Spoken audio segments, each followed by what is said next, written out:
téléspectateurs, chères téléspectatrices, nous vous disons bonjour, shalom, salut.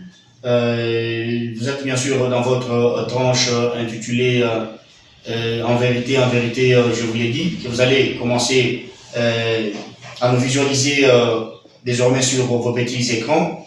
Dans cette tranche, nous allons bien pouvoir parler ou tabler sur des sujets purement religieux, chrétiens, des sujets bibliques. Mais bien sûr, vous allez sans doute commencer à nous voir. Nous, c'est votre humble serviteur Georges Diomoukadi. Et nous sommes là aujourd'hui, samedi, le 24e jour du mois d'août 2024. Nous vous disons merci, merci, merci. Vous êtes pasteur, vous êtes évangéliste, vous êtes docteur, vous êtes serviteur des dieux. Et partout, vous allez commencer à nous voir. N'hésitez pas en cas de soucis, en cas de besoin, en cas de telle ou telle autre chose. Vraiment, nous sommes dispo. Alors, cette émission, c'est une émission qui désormais va commencer à passer et qui ne traitera que sur les sujets qui concernent la Bible, sur des personnalités, des grands hommes de Dieu. Vous avez besoin vraiment d'être reçus dans cette émission. Nos portes restent grandement ouvertes. Alors pour cette circonstance, nous avons sur ce plateau un homme, un invité de marque que vous allez découvrir sans doute. Alors avec tout le respect,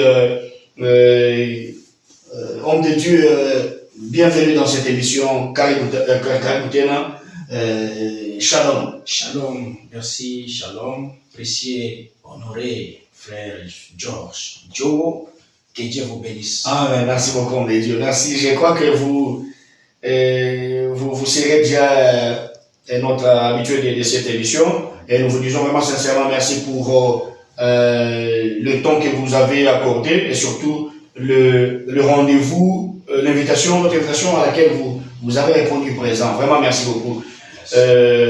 À l'intention de tous ceux qui vont nous regarder, téléspectateurs, téléspectatrices, et vous êtes très très nombreux, et vous allez commencer à nous voir. Je l'ai dit, je l'ai redit, mais c'est mieux, nous avons une page YouTube, TikTok, Facebook.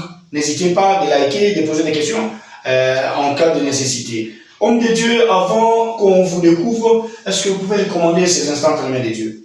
Bien sûr, prions. Seigneur, nous te recommandons ces instants entre les mains. Nous voulons que tu règnes en ce lieu. Nous voulons que ta présence soit permanente et sensible. Nous voulons commencer avec toi et terminer avec toi. Manifeste la gloire de ton Saint-Nom au nom de Jésus-Christ. Amen. Amen. Vous qui venez à peine de nous prendre diffusion en cours, nous vous signalons que vous êtes dans votre émission intitulée En vérité, je vous l'ai dit. Et, dans cette émission aujourd'hui, nous allons recevoir un invité vraiment des marques. Homme de Dieu, à l'intention de tous ceux qui nous suivent. Qui êtes-vous? Merci beaucoup pour la parole. Et nous, c'est le serviteur inutile, frère John Goy. Nous sommes serviteurs et nous servons le Seigneur dans l'Assemblée de Dieu, Assemblée dans l'Eucharia, Église de Dieu bien sûr. C'est là où nous servons le Seigneur et nous sommes aussi prédicateurs de l'Évangile. Donc c'est ça, d'une manière brève, mais supportez. Je vais encore vous déranger par rapport à la présentation. Qui êtes-vous? Pasteur, évangéliste, docteur, et vous êtes prophète. Qui êtes-vous par rapport à ces 5 grâces ministérielles? C'est d'abord là, à l'intention de tous ceux qui nous regardent, d'incliner ce que vous êtes. Voilà. Et par rapport à ces 5 grâces ministérielles, tout d'abord, je suis un frère en Christ, dans le Seigneur, et je suis disciple dans l'Église de Dieu, assemblée dans l'Eucharia. Je suis disciple, prédicateur, c'est tout. Ok, merci beaucoup. Marié, père de 2, 3, 4 enfants? Oui, je suis marié, père de 2 enfants. Jusque-là. Jusque-là. D'accord. Voilà, on peut dire aujourd'hui, comme nous l'avons bien signalé au début de cette émission, nous voulons vraiment à l'intention de tous ceux qui nous regardent, qui est John Ngoyi, le frère inutile comme vous aimez bien et comme vous l'avez bien présenté. Qui est John Ngoyi sur le plan ministériel? Qu'est-ce qu'il fait? Qui est-il alors dans l'œuvre de Dieu? Et comme nous venons de le dire tout à l'heure, le frère John Ngoyi, c'est un serviteur de Dieu, œuvrant dans l'assemblée d'Arukaria Église de Dieu. Là, nous sommes prédicateurs de l'évangile dans l'église locale ainsi que les corps de Christ. Nous sommes là pour annoncer la parole de Dieu, propager la parole de Dieu, comme l'Écriture le dit, parce que bientôt là, l'époux va venir et nous sommes là pour pousser les gens à marcher dans la sanctification pour se préparer au retour glorieux de notre Seigneur Jésus-Christ. Voilà les soucis qui nous animent pour annoncer l'évangile éternel partout jusqu'aux extrémités de la terre. Voilà. Frère John Ngoyi, prédicateur, oui, aussi écrivain? Oui, évidemment. Je suis écrivain de plusieurs livres. Notamment, il y a les livres Exercer le ministère comme un cultivateur dans les champs de Dieu. Il y a les 10 cordes de la guitare de David. Il y a aussi, donc il y a plusieurs termes, mais récemment, il y a un nouveau livre qui est sorti et qui regorge au moins 330 pages. C'est un livre volumineux et ce livre est intitulé comme suite « L'Éternel Dieu à la recherche d'une habitation ». Voilà, c'est un nouveau livre. Bientôt, nous allons communiquer les jours de la sortie officielle.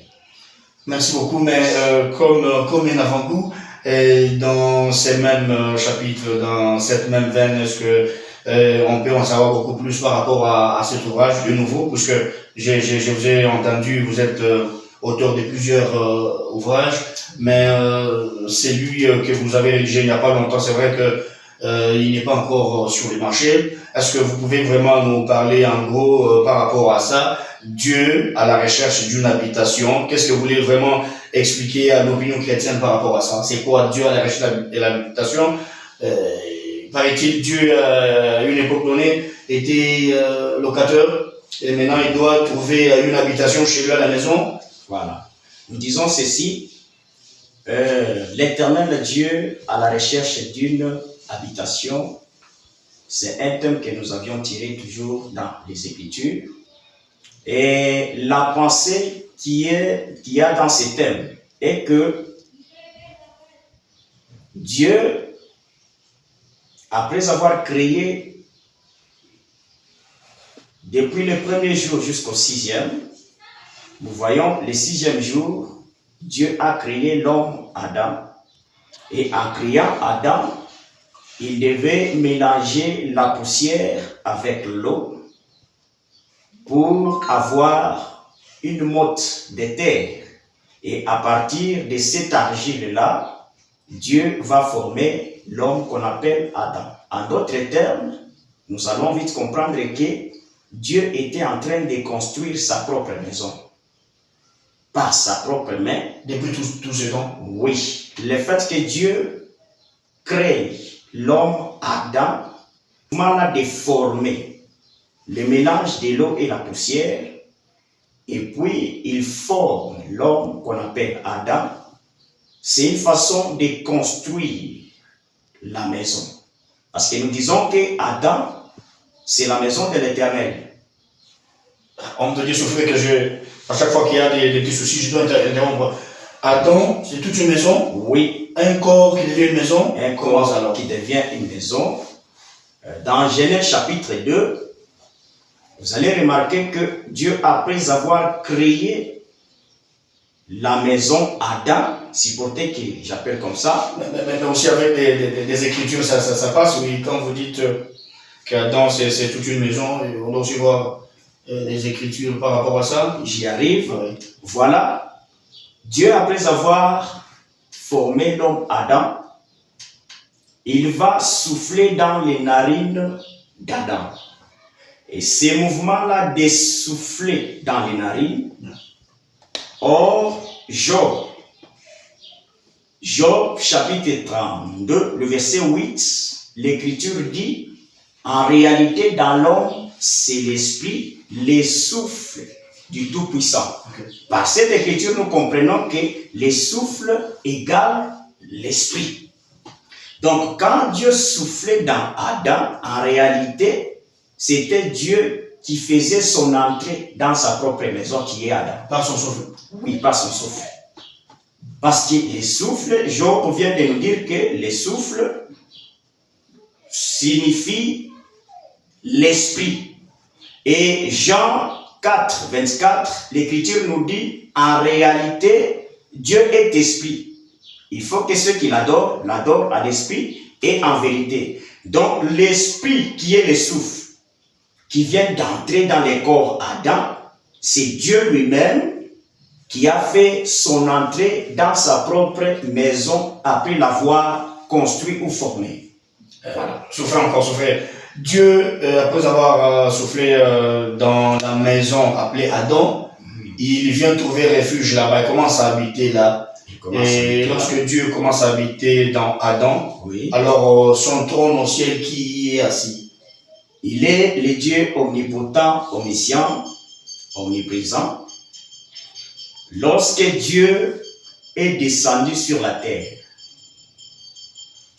comme un fils, il est descendu, mais son trône est au ciel et il est au ciel en même temps, il est sur la terre.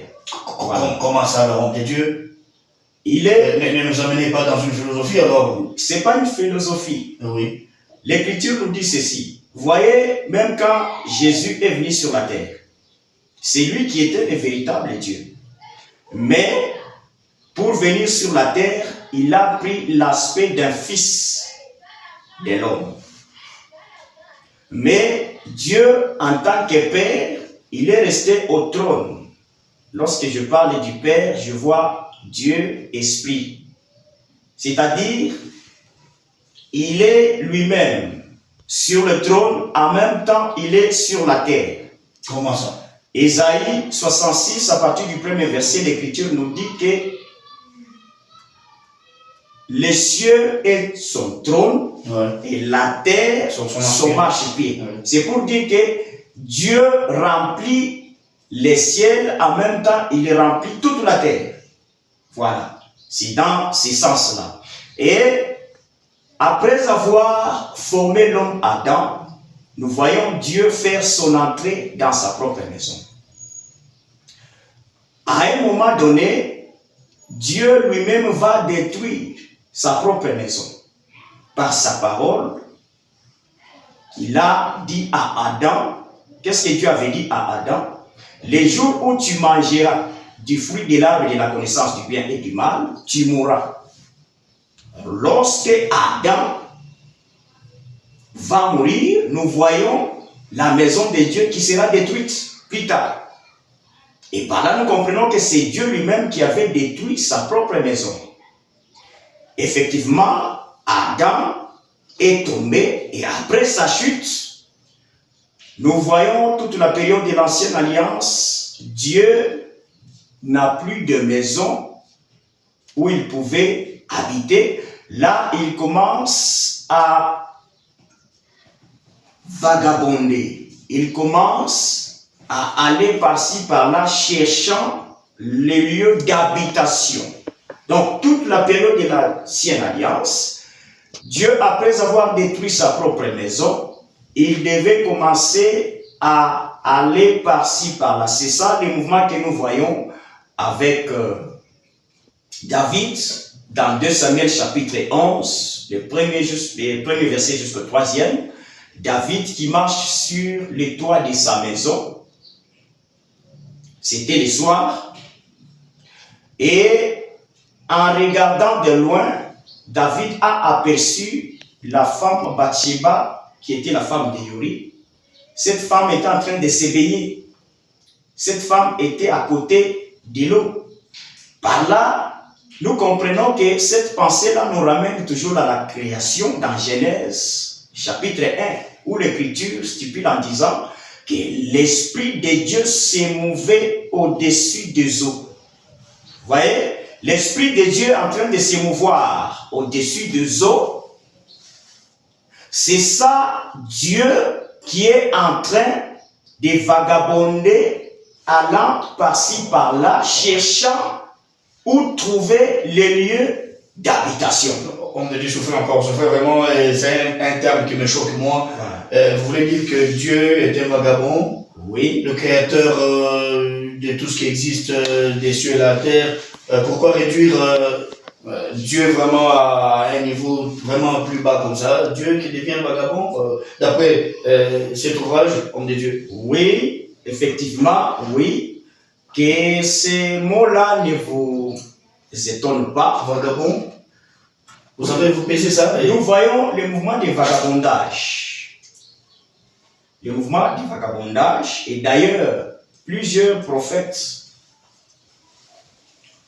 ont montré ces mouvements-là depuis longtemps. Il y a plusieurs témoins, plusieurs exemples. Je peux prendre 2, parce qu'il y en a beaucoup, c'est toute une légion de témoins. Alors, si vous prenez 2 Rois chapitre 4, à partir du 8e verset jusqu'au 10e, vous verrez que le prophète Élisée, souvent, il passait à côté de la maison de cette femme Soulamite. Non, la femme Sunamite, voilà. La femme Sunamite, lorsque Élisée passait, donc c'était une habitude. Et un jour, cette femme dira à son mari que nous devons construire une maison pour cet homme de Dieu.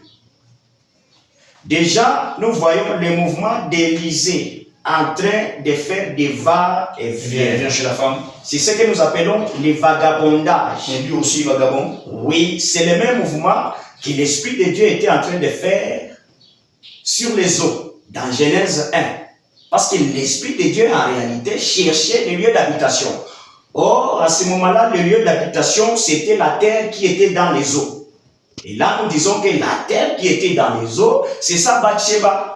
Mais homme de Dieu, mais n'est-ce pas, dans la même Bible que vous avez là, il est dit que Dieu ne peut jamais rester dans une maison battue des mains d'hommes. Là, c'est par rapport à la dispensation. Hébreux 10, à partir du 5e verset, l'Écriture dit: tous ces mouvements que nous sommes en train de parler ici, c'était l'ombre des choses à venir et non l'exact des choses. Là, nous allons comprendre que dans l'ombre, tout le mouvement que vous voyez dans l'ombre, il n'y avait pas l'exactitude des choses. Mais cela devait s'accomplir en Christ. Là, c'est Colossiens 2, 17. Maintenant, par rapport à la dispensation de l'ancienne alliance, Dieu était en train de chercher où il devait poser sa tête, les lieux de repos sur la terre. Oui. Et d'ailleurs, le Seigneur Jésus-Christ, lorsqu'il est venu sur la terre, il a parlé, je crois, dans Matthieu chapitre 8, le verset 20, où Jésus dira: les renards ont leur tanière. Le Fils de l'homme n'a pas où mettre sa tête. Les oiseaux ont leur nid, mais les fils de l'homme. C'était toute une prophétie. Là, Jésus voulait dire que c'est lui l'Éternel, mais dans la dispensation de l'ancienne alliance, il n'avait plus d'habitation parce que c'est lui-même qui a détruit sa propre maison. Et il a commencé à chercher cette maison-là. C'est pourquoi le prophète Salomon, qui ne va pas me contredire, dans Proverbe chapitre 14, à partir du premier verset, il dira que une femme insensée détruit sa propre maison, mais la femme sage la bâtit. Oui. Là, nous comprenons que cette femme-là, c'est d'abord Dieu. Parce que dans les rôles, il est question de lui. Dieu, une femme, alors homme de Dieu. Exactement, oui. Dieu, c'est une femme. Vous avez des délires dans la Bible. Quand vous tutoyez ou vous typifiez Dieu par rapport à une femme, c'est une aberration, une infamie. Bon, l'Écriture va l'approuver. Si on peut le chercher, Ésaïe 66, le verset 13e. Homme de Dieu. Dieu, c'est une femme. Une femme, Dieu. Voilà. Oui. Depuis comme ça. En attendant qu'on nous donne les passages, disons, Ésaïe 66, le verset 13e. Si vous regardez dans Matthieu chapitre 23, le verset 37, lorsque le Seigneur Jésus devait faire son entrée à Jérusalem, sur l'âne, il a dit, Jérusalem, Jérusalem, toi qui tues les prophètes qui te sont envoyés, combien de fois ai-je voulu vous rassembler comme une poule? Oh non, mais comme c'est une comparaison, alors, voilà. Il se compare à une poule, alors, il ne peut jamais devenir poule. Le fait de se comparer à une poule, qui est une femelle, c'est-à-dire, Dieu voulait dire qu'il est une femme. En réalité, oui. Ésaïe 66, verset 13. Homme de Dieu, moi-même je vais lire. Alors, je vais vous aider par rapport à ça, je vais lire. Voilà. Je vais lire Ésaïe 66, le verset 13e. Là, vous allez trouver Dieu est en train de se comparer aussi à une femme. Voilà. C'est quel évangile ça, homme de Dieu? Ça, c'est ce qu'on appelle l'évangile éternel, l'enseignement des apôtres. D'accord, je vais lire Ésaïe chapitre 66, verset 16. J'ai lu en manuscrit. C'est par le feu que l'Éternel exerce ses jugements. C'est par son glaive qu'il châtie toute chair. Et ceux qui tuera l'Éternel seront en grand nombre. 17. Ésaïe 66, 13. 68, 66, j'y arrive. Comme un homme que sa mère console, ainsi je vous consolerai. Vous serez consolés dans Jérusalem. Arrêtez d'abord. Vous voyez cette comparaison-là? Oui. Dieu commence par une comparaison. Il dit, comme une mère console ses enfants, ainsi j'ai. Le j'ai là, c'est Dieu. Non, d'abord, comme un homme console. Voyez-vous? Et typifier Dieu à une femme. Oui. Vous prenez des comparaisons. Reprenez l'écriture. Comme un homme que sa mère console, ainsi je vous consolerai. Voilà, nous voyons une mère qui console. N'est-ce pas? Oui. Une mère qui console. Maintenant, Dieu continue en disant, ainsi je vous consolerai. Donc, Dieu s'est mis à la place de cette mère-là. C'est-à-dire, Dieu, c'est une mère. Dieu, c'est une femme. Voilà. C'est ça l'évangile. Voilà, nous revenons, chers téléspectateurs, chères téléspectatrices, nous vous disons, vous qui êtes en train de nous suivre, qui venez à peine pour nous prendre en diffusion en cours, vous êtes dans votre rubrique importante, cette émission intitulée En vérité, je vous l'ai dit, une émission conçue, réalisée et présentée par votre serviteur Georges Diou-Loukadi. Et dans cette émission d'aujourd'hui, nous sommes en train de recevoir un homme de Dieu en la personne de notre frère John Boy, les serviteurs. Nous le recevons aujourd'hui pour qu'il nous parle, qu'il nous donne vraiment la synthèse de son ouvrage qu'il aura à lancer sur le marché d'ici là, intitulé Dieu vagabond à la recherche d'une maison d'habitation. Alors, il est là et homme de Dieu, je crois que ça a beaucoup suscité bien de téléspectateurs qui sont vraiment en train de nous regarder. Quand vous dites que Dieu est une femme à la recherche et tout, donc vous dites que Dieu est un hermaphrodite. Oui, exactement. C'est ce que le Seigneur Jésus a fait à la croix. Comment ça? Vous devez savoir que la croix de Golgotha, c'est toute une maternité.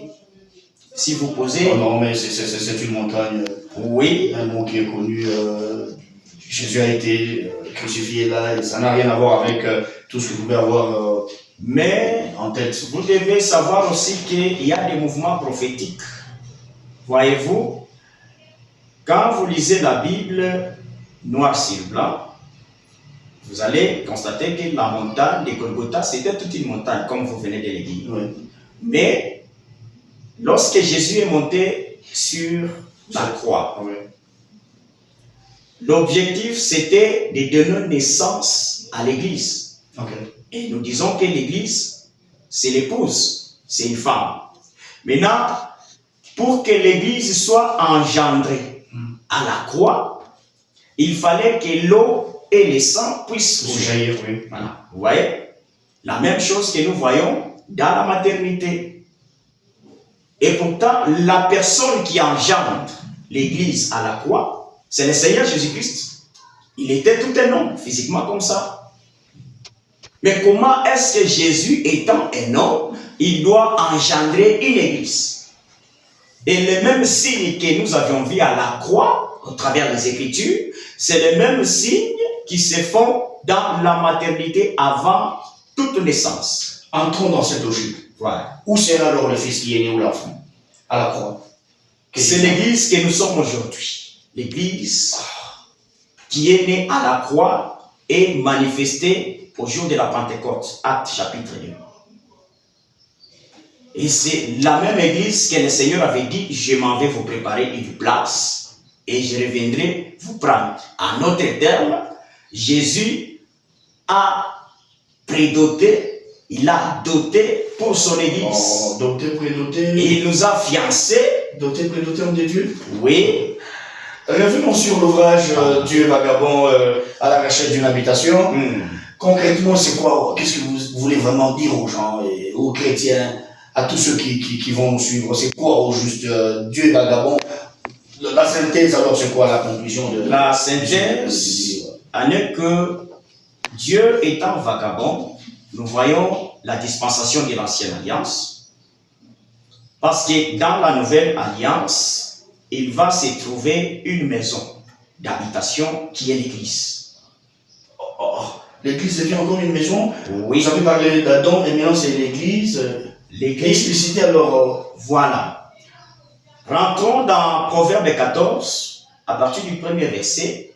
L'Écriture dit: la femme est censée détruire sa propre maison. Et nous disons que cette femme-là, c'est Dieu lui-même qui a détruit sa propre maison en prononçant, en disant cette phrase à Adam: les jours où tu mangeras de ce fruit, tu mourras. Donc, la mort d'Adam parle aussi de la destruction de cette maison-là qui est Adam. Lorsque Adam est tombé, en d'autres termes, c'était toute une maison qui est détruite. Et c'est ce qui a fait des dieux qui commencent à aller par-ci, par-là. C'est ce que 1 Chronique 17, 5 à 6 nous dit. Si vous allez lire.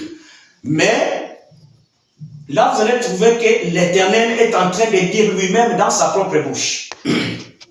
Excusez, dans 1 Chronique 17, il dit... Je peux vous aider. Voilà. Je peux vous aider. Je peux vous Vous pouvez lire Je peux lire carrément. Oui. 2 Chroniques chapitre 1 Chronique 17, 5 à 6. 1 Chronique chapitre 17, 5. Nous lisons au nom de Jésus-Christ. Amen. Car je n'ai point habité dans une maison depuis le jour où j'ai fait monter Israël jusqu'à ce jour, mais j'ai été des tentes en tentes et des demeures en demeure. Partout où j'ai marché avec tout Israël, et je dis un mot à quelqu'un des juges d'Israël à qui j'avais ordonné de paître mon peuple, et je dis: pourquoi ne me bâtissez-vous pas une maison de cèdre? Voilà. Que l'Éternel ajoute l'explication à la lecture de sa parole. Donc, partant de cette écriture, nous venons de comprendre que cette écriture concerne la dispensation de l'ancienne alliance. C'est pourquoi quand Dieu a envoyé les prophètes dans l'ancienne alliance, les prophètes dans l'ancienne alliance travaillaient avec l'Esprit de Dieu tout en étant au-dessus d'eux. Au-dessus de tous les prophètes dans l'ancienne alliance. Ok. Oui. C'est ça le mouvement de l'Esprit de Dieu en train de se mouvoir au-dessus des eaux. Parce que Dieu, c'est un grand répétiteur. Au-dessus des eaux. Au-dessus des eaux. Et chaque prophète, quand Dieu envoyait des prophètes, chaque prophète travaillait avec l'Esprit de Dieu tout en étant au-dessus de lui. Donc les eaux là sont des prophètes. Les eaux, c'est l'image de peuple, des nations, dans un aspect, selon Apocalypse 17, 15. Mais les prophètes, ce sont les tentes que vous venez de lire dans 1 Chronique 17. Chaque fois que Dieu envoyait des prophètes avec les ainsi dit l'Éternel, Dieu ne travaille pas avec les prophètes tout en étant en eux, mais il travaillait sur le prophète. Vous voyez cet esprit de Dieu là qui marchait sur les eaux. Ouais. Jésus pour expliquer que c'est moi, l'acteur principal de ces mouvements-là, c'est pourquoi Jésus devait marcher sur les eaux. Là, je suis dans Matthieu chapitre 14. Vous voyez, quand Jésus a marché sur les eaux, en d'autres termes, il est en train de répéter les mouvements de l'Esprit de Dieu qui se mouvait au-dessus des eaux. Oui. Et Pierre, qui a commencé aussi parce qu'il voulait marcher, aller vers Jésus. Et lorsque Pierre voulait aller là où Jésus était sur les eaux, Il n'a pas su. il n'a pas su et il s'est plongé. Il s'est foncé dans les eaux. Là, nous voyons Pierre dans les eaux. C'est ça la terre qui était dans les eaux de Genèse 1. En autre terme, Pierre qui est dans les eaux, c'est ça la terre qui a été tirée. Donc, quand Jésus va tendre sa main pour secourir Pierre, nous voyons la main, les 5 grâces ministérielles qui doivent faire un travail pour que cette terre, à l'image de Pierre, soit tirée des eaux. Là, les eaux deviennent l'image du monde. C'est ça le travail. Homme de Dieu, laissez-moi encore. Ministère. Mais je sens en vous un niveau aigu, élevé de la théologie, tantôt c'est la philosophie.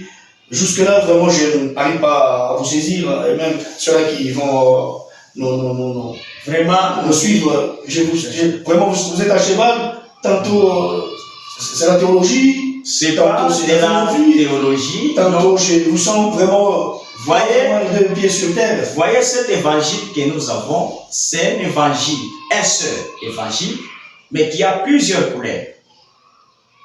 Cet évangile est comme la tunique bigarrée de Joseph, et sur cette tunique, vous allez trouver plusieurs couleurs.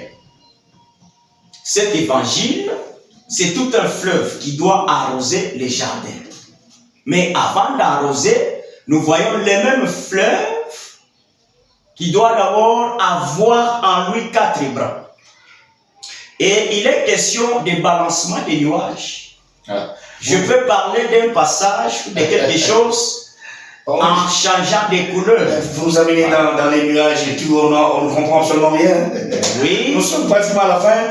Pratiquement à la fin, homme de Dieu souffrait. Vraiment, je crois qu'on aura encore ce plaisir, avec ce plaisir de vous recevoir dans les jours qui viennent. Auteur de plusieurs livres, que faire pour en trouver? Qu'est-ce que ceux-là qui nous suivent, s'ils ont peut-être besoin, quelqu'un a besoin de payer un livre, qu'est-ce qu'il fera pour vraiment vous attendre? Pour le moment, nous allons donner les numéros par lesquels ceux qui ont besoin de se procurer des livres peuvent nous appeler pour avoir trouvé ces livres. Ces livres-là sont dispo et du moins les derniers, c'est lui dont nous sommes en train de lire. Là, nous allons communiquer la date officielle pour faire l'exposé. Nous allons communiquer au peuple de Dieu. Mais si vous en avez besoin, n'hésitez pas de nous appeler au plus 243 97 360 58 35. Plus 243 97 360 58 35. Revenons aussi sur les différents titres de ces ouvrages-là. Parce que quelqu'un peut se dire, moi j'aurais besoin de tel autre, de ces mieux vraiment que les différents. Ok. il y a cette parole de Jésus à la croix. Oui. Il y a exercer le ministère comme un cultivateur dans les champs de Dieu. Il y a l'éternel Dieu à la recherche d'une habitation. C'est lui qui est presque en cours de rédaction. Oui, oui. Il y a aussi les 7 tresses de Samson. C'est tout un enseignement prophétique. Et ce livre-là est déjà dispo. Il y a aussi Malachie chapitre 4, verset par verset. Mot à mot. Oui, mot à mot. Nous avions expliqué verset par verset pour démontrer que dans ces livres-là, il y a 3 prophètes qui sont cachés.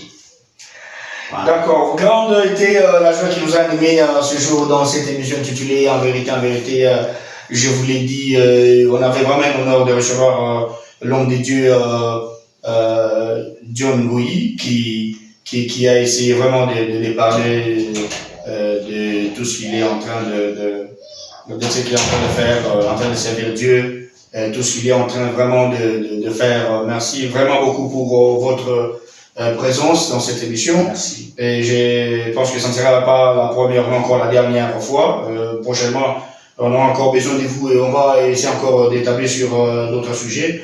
Et tous ceux qui nous ont suivis, en tout cas, nous vous disons merci, mais n'oubliez pas que nous avons une page, essayez de liker sur YouTube, sur TikTok. Vous allez commencer à nous voir régulièrement. Homme de Dieu, la salutation de 2 ou 3 personnes. Et salutations à tous les saints qui nous suivent de partout dans le monde, dans tous les continents, dans tous les pays. Que Dieu vous bénisse abondamment et sans oublier l'homme de Dieu, le docteur Daditan Kadima, qui nous suit en ce net moment. Et nous saluons tous les autres ministres, le pasteur Féline Geleka, je vois la ville de Kolwezi, le docteur Onsen Minaro à Kolwezi, et l'ensemble de tous les disciples, les compagnons d'œuvre, Lubumbashi, Kra, Rwashi Kimuchi, Rwashi Express, Kolwezi bien sûr, et Bel Air, Arokaria, l'Église de Dieu en général. Que Dieu vous bénisse. Je salue aussi ma femme ainsi que mes enfants. Que Dieu vous bénisse. Georges Diorloukadi est le présentateur de cette émission. On peut tous avons commencé avec l'esprit, on termine aussi par l'esprit. Effectivement. Oui, Seigneur, nous te bénissons, toi qui as été avec nous, toi qui nous as conduits selon l'orientation du Saint-Esprit. Nous te disons merci pour ces bons moments que tu nous as accordés. Gloire soit rendue à ton Seigneur et nous recommandons l'émission prochaine entre tes saintes mains. Bénis ton peuple, accorde-leur ta faveur au nom puissant de Jésus-Christ. Amen.